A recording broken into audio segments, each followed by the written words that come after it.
Family betrayal cuts deeper than any knife.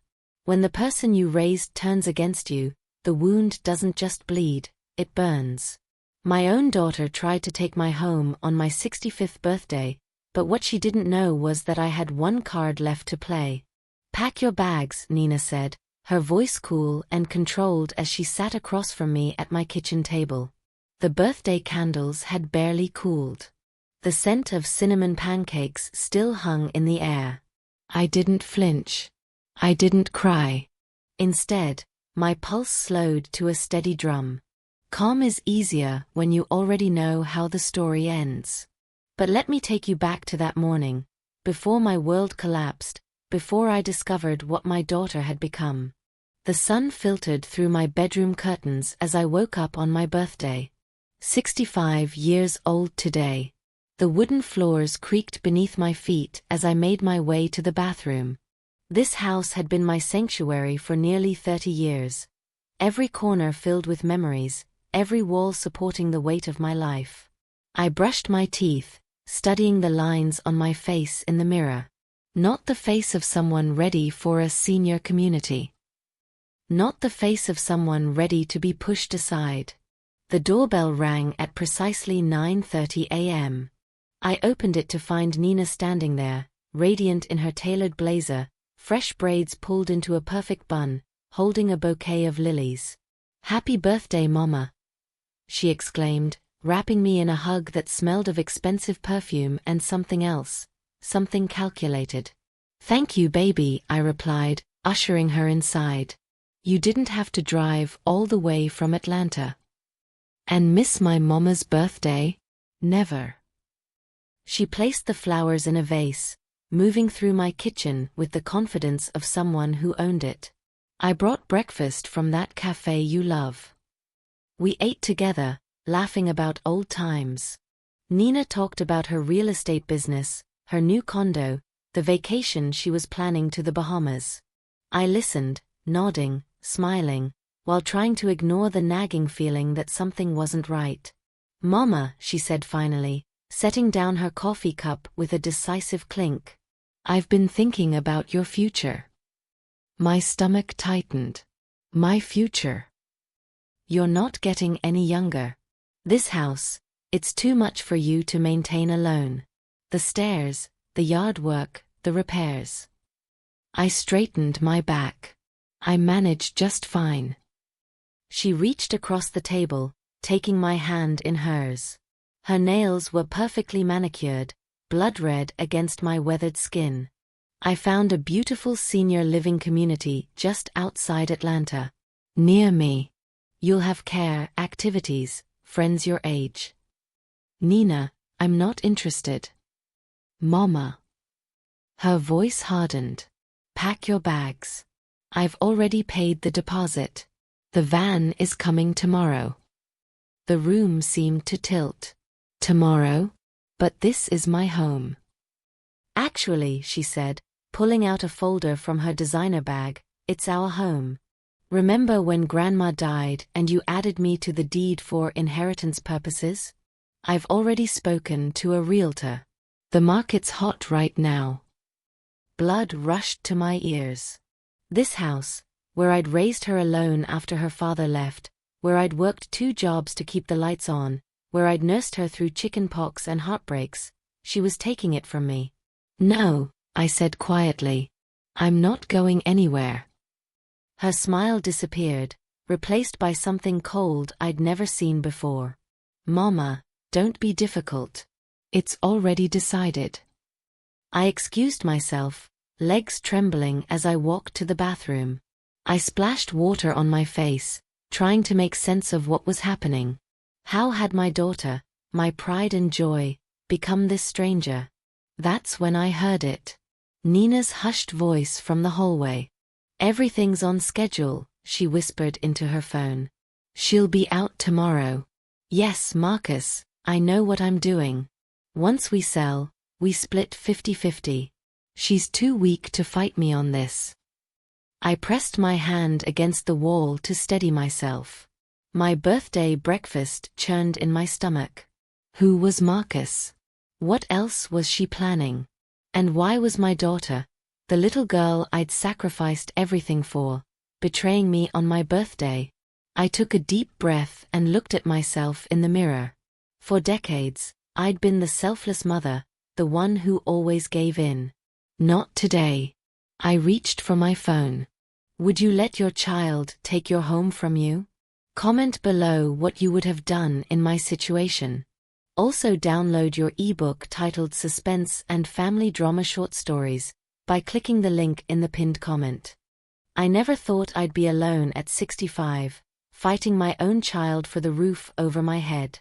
But life has a way of stripping you down to your core, showing you what you're made of when everything else is taken away. After Nina's father walked out, I was left with a 6-year-old daughter, $300 in savings, and rent due in 2 weeks. I still remember her tiny voice asking, "When is Daddy coming back?" And the way my heart shattered when I had to tell her, "He's not, baby." I took a job at Riverside Medical Center as a nurse's aide during the day. At night, I cleaned office buildings while Nina slept at my sister Tanya's house. I'd pick her up at midnight, carry her sleeping body to our apartment, and collapse into bed for 4 hours before doing it all again. We moved into this house when Nina turned 10. My mother helped with the down payment, her life savings from 30 years of teaching. Every woman needs solid ground to stand on, Mama told me, pressing the check into my palm. She passed 3 years later, never getting to see how that money changed our lives. This house became our sanctuary. The kitchen where I taught Nina to make sweet potato pie. The backyard where she practiced cheerleading routines until dark. The porch where I sat when she went on her first date, waiting up until she returned home safe. Every scratch in the hardwood, every faded mark on the wall where we tracked her height. This house holds the story of our lives. Of my sacrifice. Nina blossomed despite our struggles. She was class president, scholarship recipient, college graduate. When she landed her first job at Atlanta Premier Realty, I framed her business card and hung it in the hallway.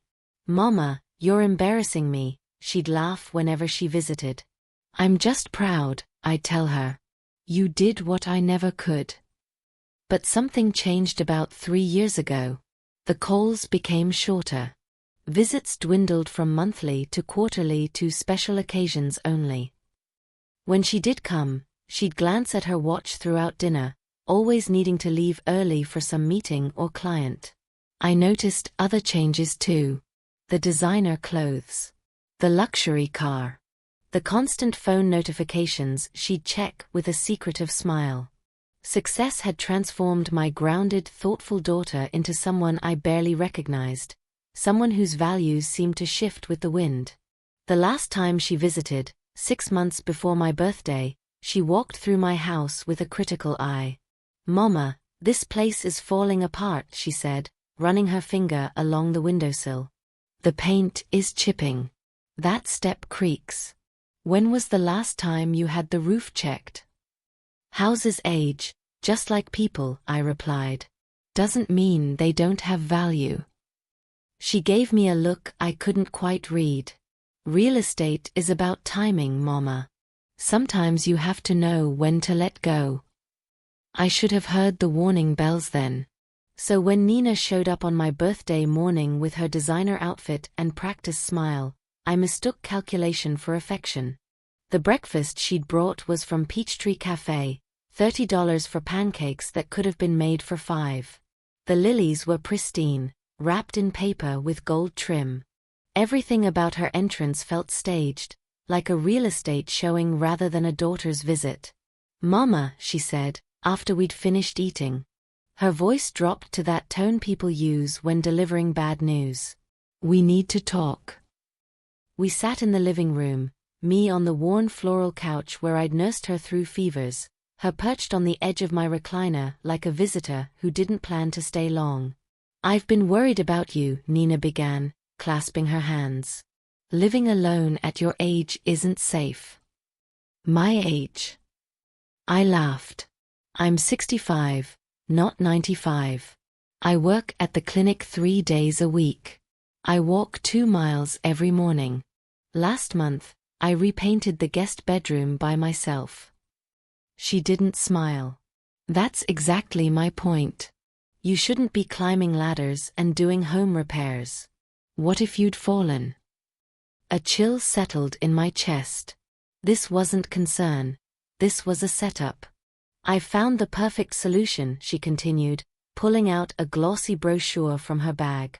Magnolia Gardens Senior Living. Private rooms, daily activities, full-time staff. It's just outside Atlanta, 15 minutes from my condo. The brochure showed smiling white-haired people playing cards and doing gentle yoga. It looked like a waiting room for the cemetery. Nina, I said slowly, I appreciate your concern, but I'm not interested in assisted living. It's not assisted living, Mama. It's independent senior housing with support services. She flipped through the brochure. Look, they have a library, a garden club, weekly bingo. I don't want bingo, I interrupted. I want my home. Her smile tightened. I've already paid the $3,000 deposit, Mama. They're holding a room for you. The van service is scheduled for tomorrow. Blood rushed to my face. You did what? Without asking me? Without even discussing it? I knew you'd resist, she sighed, like I was being unreasonable. Change is hard. But this place is eating up your retirement. The property taxes, the utilities, the repairs, it's not practical. Practical. My voice rose. This is my home, Nina. The home where I raised you alone. The home your grandmother helped me buy. You don't get to decide it's not practical for me anymore. That's when her expression changed, the mask of concern dropping to reveal something colder, more calculated. Actually, Mama, she said, reaching for her bag again, I do have a say. She pulled out a legal document. Remember 10 years ago after Grandma died? You added me to the deed for inheritance purposes. I own 50% of this house. My hands began to shake. Yes, I remembered. After Mama passed, the lawyer suggested adding Nina to avoid probate issues. It's just a formality, he'd said. Makes things easier down the road. So legally, Nina continued, I have as much right to decide what happens to this property as you do. And I've decided it's time to sell. The room seemed to tilt. Sell? Nina, you can't. The market's hot right now. Houses in this neighborhood are going for 20% above asking. We could make a substantial profit. She leaned forward. Your share would more than cover Magnolia Gardens for years. My share would help me invest in a new property development in Buckhead. And there it was, the truth behind her sudden concern. My house, my home, was just another real estate opportunity to her. I'm not selling, I said, my voice steadier than I felt. And I'm not leaving. Nina's jaw tightened. Mama, don't make this difficult. I've already spoken to a realtor. They're coming to take photos next week. Get out, I whispered. What? Get out of my house. I stood up, pointing to the door. Now. For a moment, shock registered on her face. Then it hardened into something ugly. This isn't just your house anymore. And you're being selfish and short-sighted, as usual. She stalked out, slamming the door behind her. I collapsed back onto the couch, my entire body trembling. How had my birthday turned into this nightmare? How had my daughter become someone who would force her own mother from her home? I gave myself exactly 5 minutes to cry. Then I wiped my eyes and began to think. That night, Nina returned with takeout and a forced smile, acting as if our earlier confrontation hadn't happened. She slept in her old bedroom. I lay awake in mine, listening to her movements, feeling like a stranger in my own house. Around midnight, I heard her whispering. I crept to my door and listened. Everything's proceeding as planned, she murmured. She's being stubborn, but she'll give in. Yes, I know the timeline is tight. Marcus, I've got it under control. Once we clear 50% over market value, we'll both have what we need. Don't worry about my mother. She's always been soft. She won't fight me on this. I returned to bed, my mind racing. Who was Marcus? What timeline were they working with? And what did she mean by "we'll both have what we need"? By morning, Nina had transformed again, all bright smiles and efficiency. She'd brought a stack of cardboard boxes and placed them in the hallway. "Good morning, Mama," she chirped, pouring coffee. "Beautiful day, isn't it? Perfect for new beginnings." I stared at the boxes. "What are those for?" "Just to help you pack the essentials. The van will be here at noon." She checked her watch. "So we've got about 3 hours. I thought we'd start with your clothes and medications, then personal mementos. The furniture stays for staging." She was talking about my life, my possessions, like inventory to be sorted. 3 hours to pack 65 years of memories. The van. I repeated. For Magnolia Gardens. Her smile didn't reach her eyes. "It's moving day, Mama. Time to embrace your new chapter." The morning light streamed through my kitchen window, catching dust particles in its beam. Across from me, my daughter continued chattering about the wonderful amenities at Magnolia Gardens while methodically packing my spice rack into a box. My spices. Some of those bottles had been with me for decades. The nutmeg I only used at Christmas, the special Cajun blend my mother had taught me to mix. Nina was wrapping them in newspaper as if they were just things, not the ingredients of 1,000 family meals. Something inside me cracked open. A lifetime of bending, yielding, sacrificing for others, especially for the woman standing in front of me, and this was my reward? To be packaged up and shipped off like unwanted furniture? "I need to use the bathroom," I said quietly, rising from the table. Nina barely glanced up. "Don't take too long. The van will be here at 12 sharp." I closed the bathroom door and leaned against it, heart pounding. Through the small window, I could see my garden, the rose bushes I'd pruned last week, the bird feeder I filled each morning. My home. My life. With trembling fingers, I pulled out my cell phone and scrolled to a contact I hadn't called in years, Samuel Jenkins. He'd been my mother's attorney, had handled her will, and had helped me add Nina to the deed all those years ago. He was in his 70s now, probably semi-retired, but he was the only lawyer I knew. I pressed call, praying he'd answer. 1 ring. 2 rings. 3. Samuel Jenkins speaking.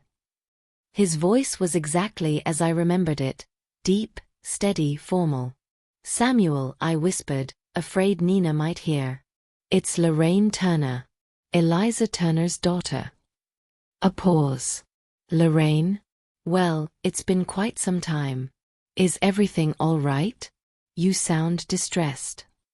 The simple kindness in his tone almost undid me. "No," I admitted. "Everything is not all right. My daughter is trying to force me out of my home. She says she's co-owner and can make me sell. She's already scheduled movers. Today. They'll be here in 2 hours."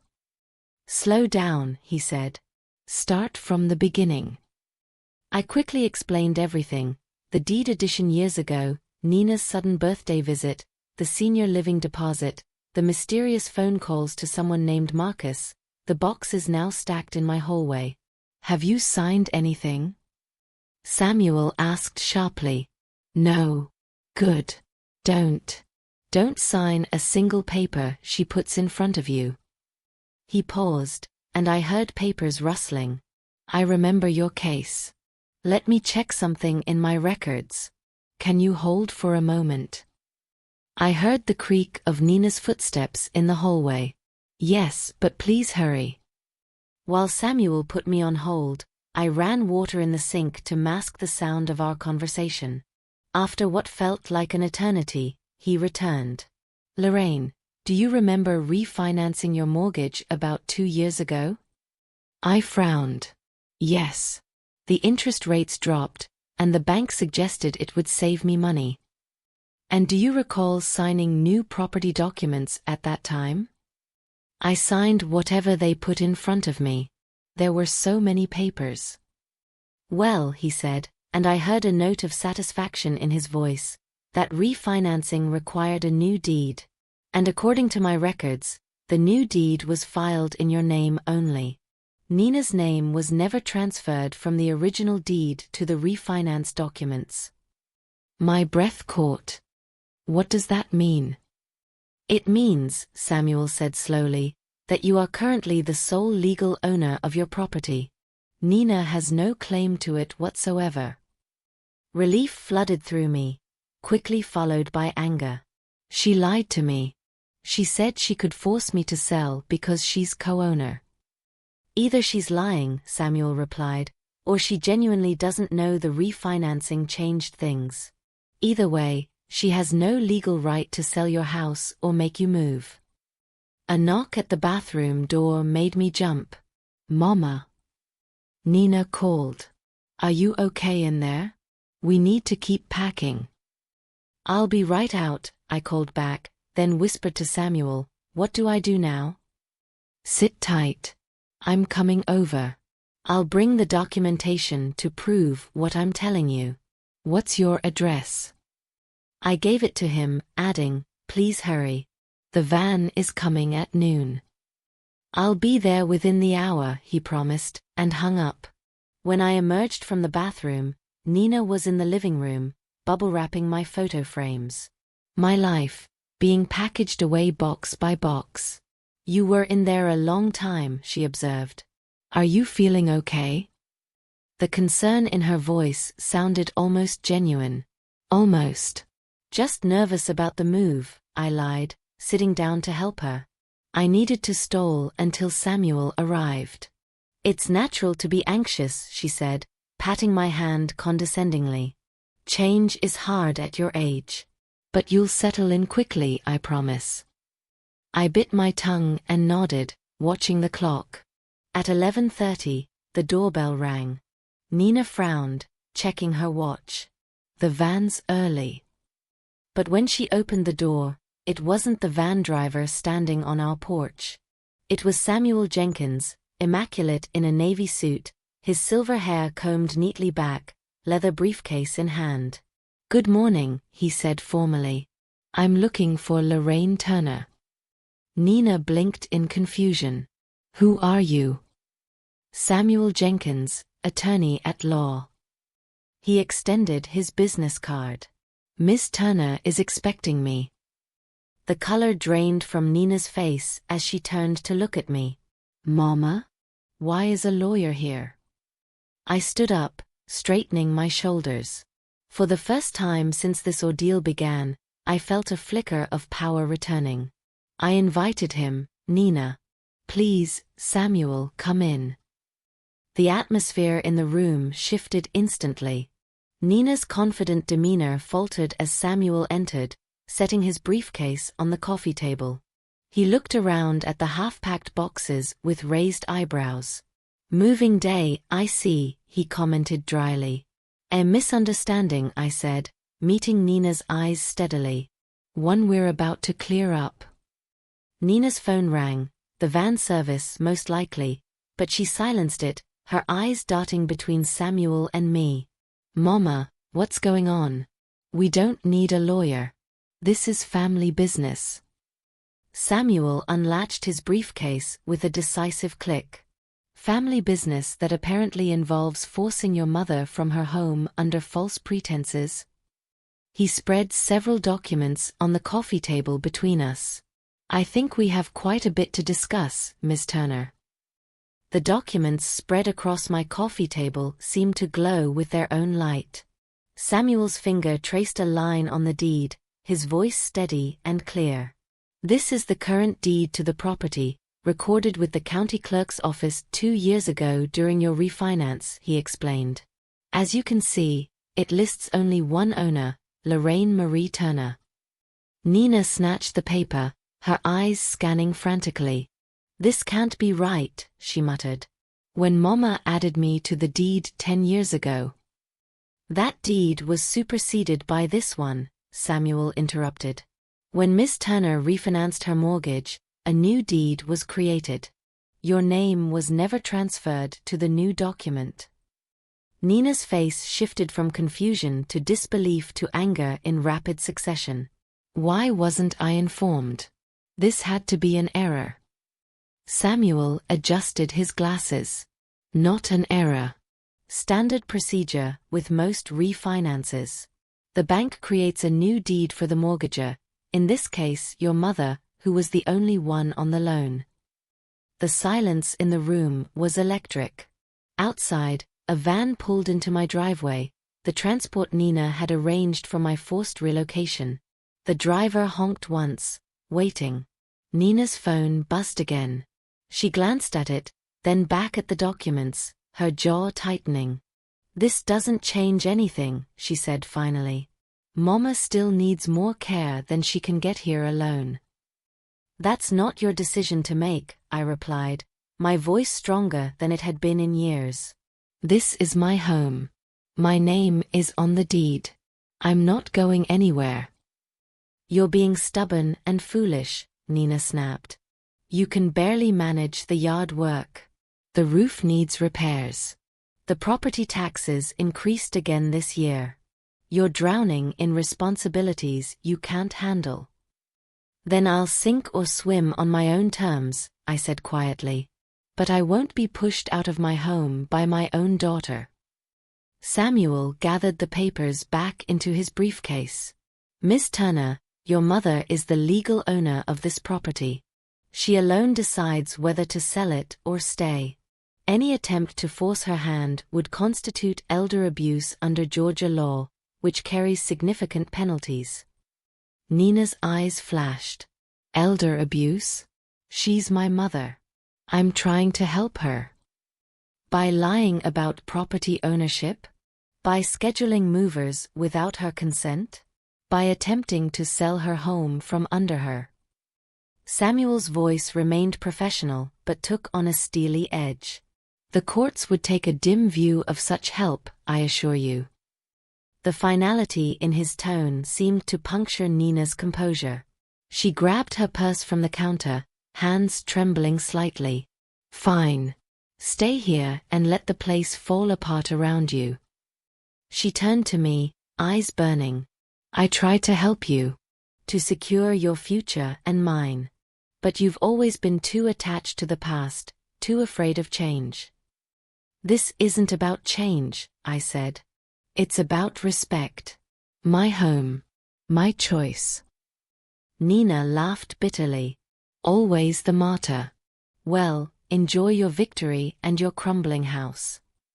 She stormed toward the door, then paused, looking back. When the roof starts leaking or the furnace dies, don't call me.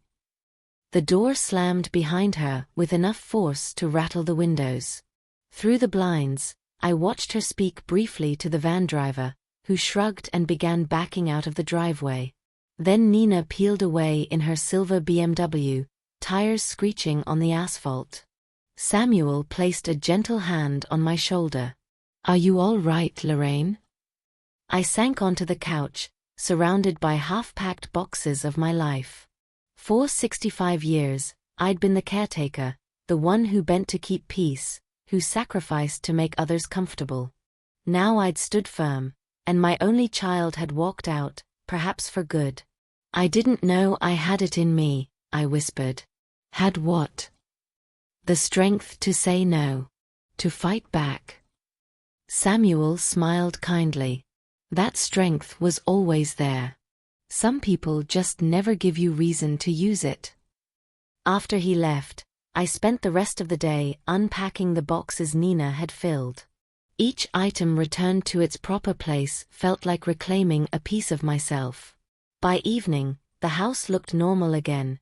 My home, still mine. For 3 days, I heard nothing from Nina.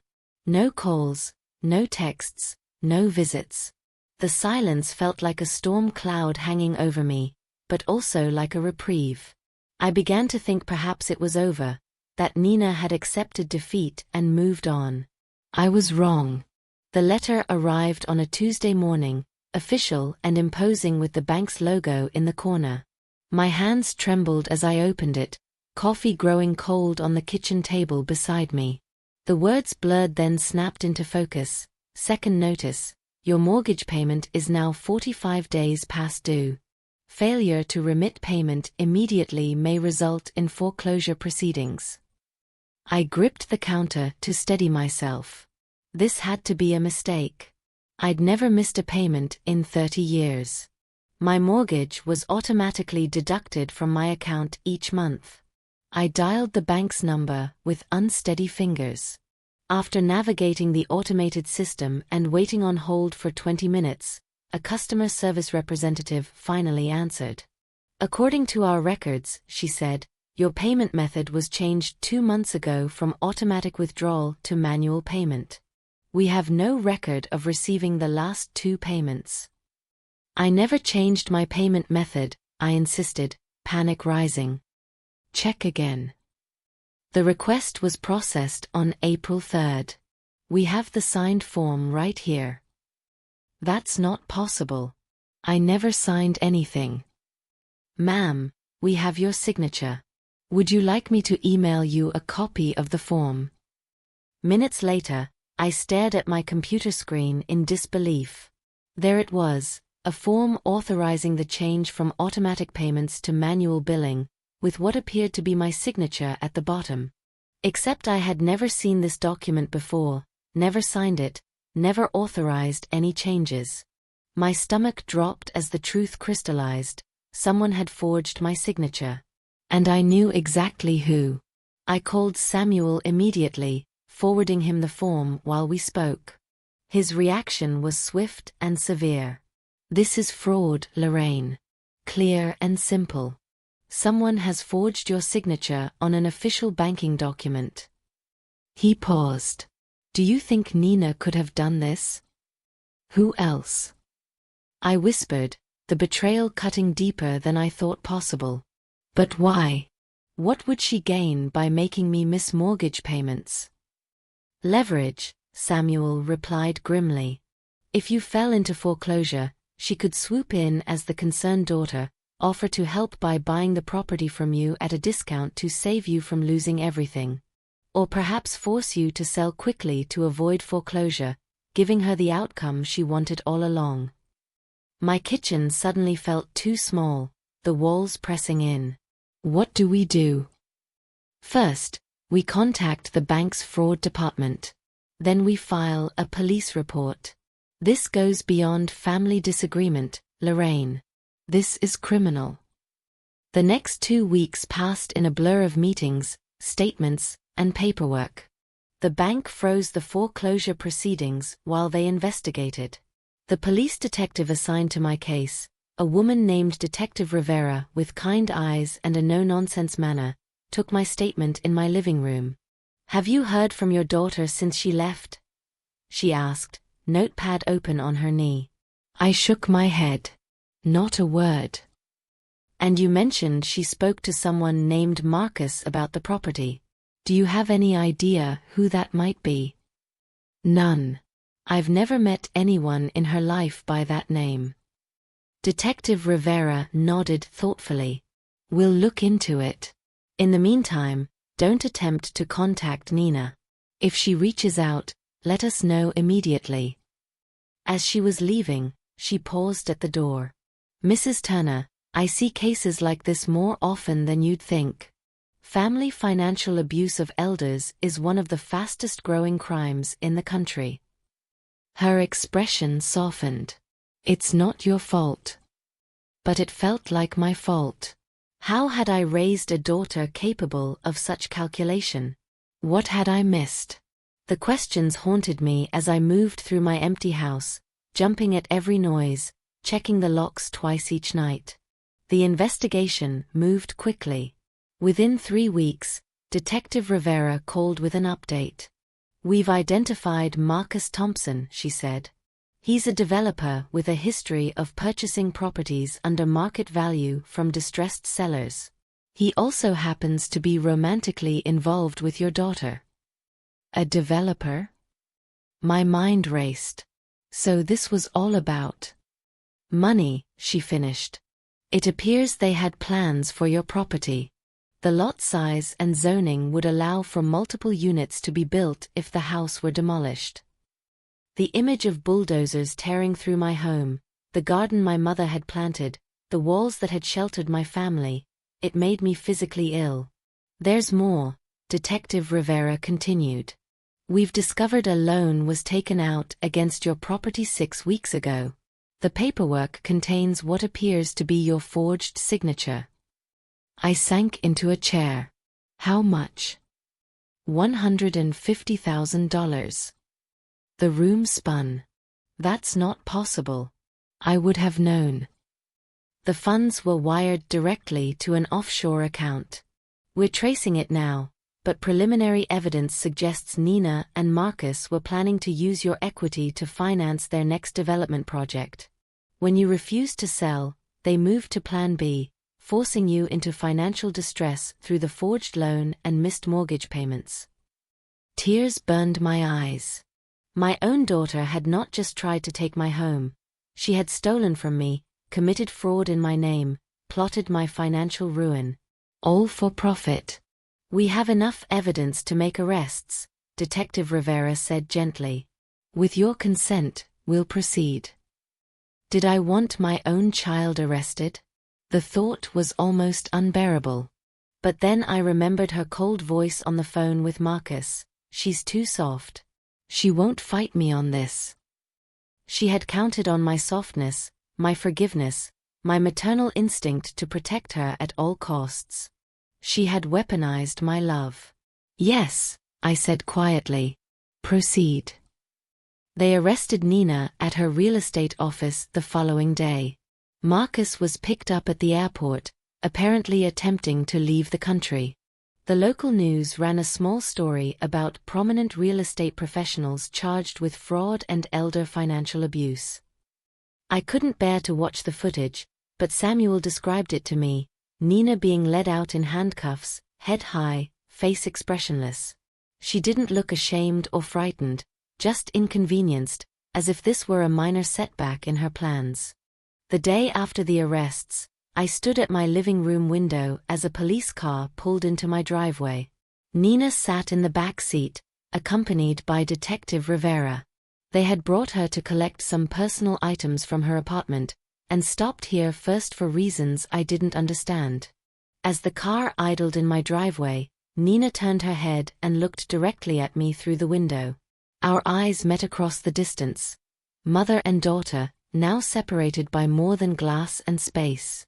By betrayal, by criminal charges, by the shattering of trust that can never fully be repaired. Her expression revealed nothing.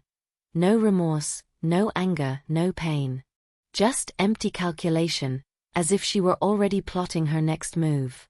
The car pulled away, taking my daughter with it. I pressed my hand against the cool window glass, watching until they disappeared around the corner. Wondering if that empty gaze would be my final memory of the child I had raised. 6 months have passed since I watched my daughter being driven away in that police car. 6 months of quiet mornings and solitary dinners. 6 months of rebuilding my life from the ruins of betrayal. The legal proceedings moved swiftly.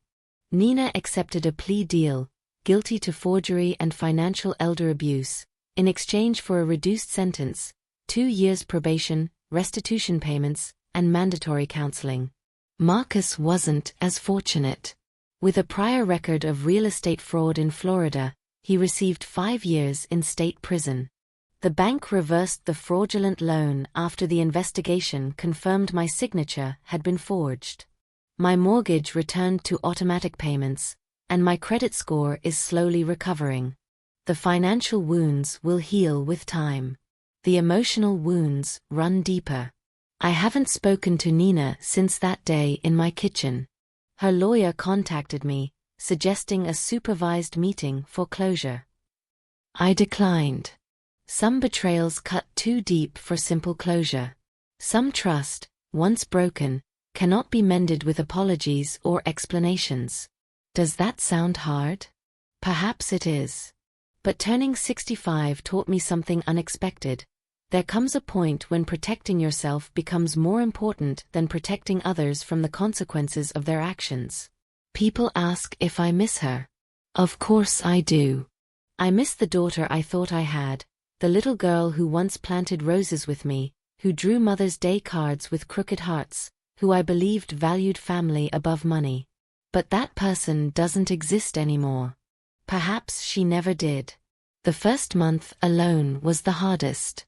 I'd wake up reaching for the phone to call her about something trivial, a recipe I'd found, a show I'd watched.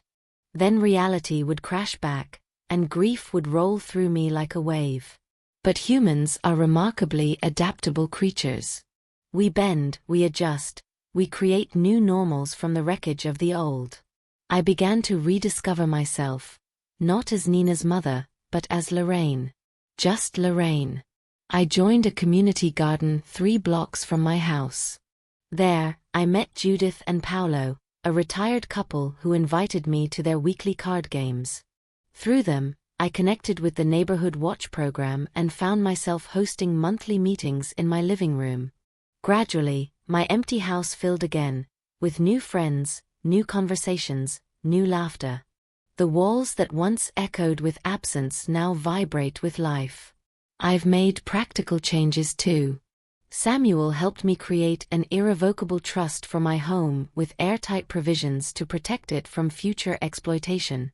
I've updated my will, established a medical directive, and arranged power of attorney with a court-appointed guardian rather than a family member. Legal protections are necessary, but the most important change has been internal. I've learned to value my own needs, to set boundaries without guilt, to recognize that love without limits isn't really love at all, it's an invitation to exploitation. Last week, I received a letter from Nina. I recognized her handwriting on the envelope immediately, the distinctive loop of her L's, the sharp angles of her N's. For 3 days, it sat unopened on my kitchen counter while I debated whether to read it. Eventually, curiosity won. The letter was brief. She wrote that she'd completed half her probation and was doing well. Her counselor had suggested reaching out as part of her healing journey. She didn't explicitly apologize, but she did ask if we could start rebuilding our relationship. I haven't responded yet. I'm not sure I will. Some people would say that's unforgiving. That family deserves second chances. That a mother's love should be unconditional. But I've learned that healthy love has conditions. It requires respect, honesty, and mutual care. Without those boundaries, love becomes a weapon that can be turned against you. I still have the photos of Nina growing up displayed in my living room. I still catch myself smiling at memories of her childhood laughter. I still feel that tug of maternal love that never fully disappears, no matter what happens. But I've found peace in the knowledge that loving someone doesn't mean allowing them to harm you. That forgiveness doesn't require reconciliation. That sometimes the kindest thing you can do, for yourself and for them, is to maintain distance until genuine change occurs. My home remains mine. The roses Nina and I planted years ago still bloom each spring. The kitchen still smells of cinnamon when I bake on Sunday mornings. The floorboards still creak in the same spots. But I've redecorated the guest room, painted the walls a bright yellow that makes me smile every time I pass the door. Life moves forward. We adapt. We heal. We find new joy in unexpected places. Yesterday, a young couple moved in across the street. They have a little girl, maybe 6 or 7, with braids and a gap-toothed smile. She waved at me from their driveway as I collected my mail. I waved back. This morning, I cut fresh roses from my garden and arranged them in a vase, a housewarming gift. Before walking them over, I paused at my front door, looking back at my home. My sanctuary. The place I fought to keep. One phone call changed everything that birthday. One moment of courage to break the pattern of yielding, to stand firm in my own worth. I don't know what the future holds, whether Nina will ever truly understand the depth of her betrayal, whether we'll ever find a way back to some new version of family. But I do know this: at 65, I discovered my own strength. I learned that it's never too late to draw boundaries. To value yourself enough to protect what's yours. To recognize that sometimes, the most powerful word in any language is simply no. So if you're facing your own Nina, someone who uses your love as leverage, who counts on your forgiveness as permission to continue hurting you, remember my story.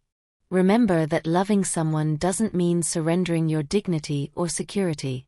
Remember that you deserve protection, especially from those closest to you. Because in the end, a boundary isn't a wall that keeps others out.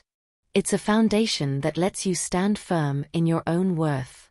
And no one, not even family, has the right to tear that foundation down.